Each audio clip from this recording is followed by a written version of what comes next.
ইউক্রেনের president Volodymyr Zelensky ঘোষণা দিয়েছেন তিনি বৃহস্পতিবার তুরস্কের রুশ প্রেসিডেন্ট ভ্লাদিমির পুতিনের সঙ্গে বৈঠকে প্রস্তুত।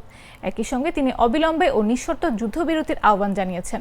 বিশ্লেষকদের মতে এই বৈঠক যদি হয় তবে তা হতে পারে চলমান যুদ্ধের মোড় ঘুরিয়ে দেওয়ার একটি সম্ভাব্য পদক্ষেপ। এক বিবৃতিতে জেলেনস্কি বলেন, প্রাণহানি বন্ধ করতে দেরি করার কোনো মানে নেই। আমি বৃহস্পতিবার তুরস্কে পুতিনের অপেক্ষায় থাকব। তিনি আরও বলেন, আগামীকাল থেকেই যুদ্ধবিরতির প্রত্যাশা করছি, যা এখন আলোচনার টেবিলে রয়েছে। এমন পরিস্থিতিতে দীর্ঘমেয়াদী সম্পূর্ণ ও নিঃশর্ত যুদ্ধবিরতি কূটনৈতিক সমাধানের পথ আরও কাছাকাছি আনতে পারে। রাশিয়ার প্রেসিডেন্ট পুতিন যদিও তাৎক্ষণিক যুদ্ধবিরতির প্রস্তাব প্রত্যাখ্যান করেছেন, তবে 15 মে ইস্তাম্বুলের শান্তি আলোচনার প্রস্তাব দিয়েছেন।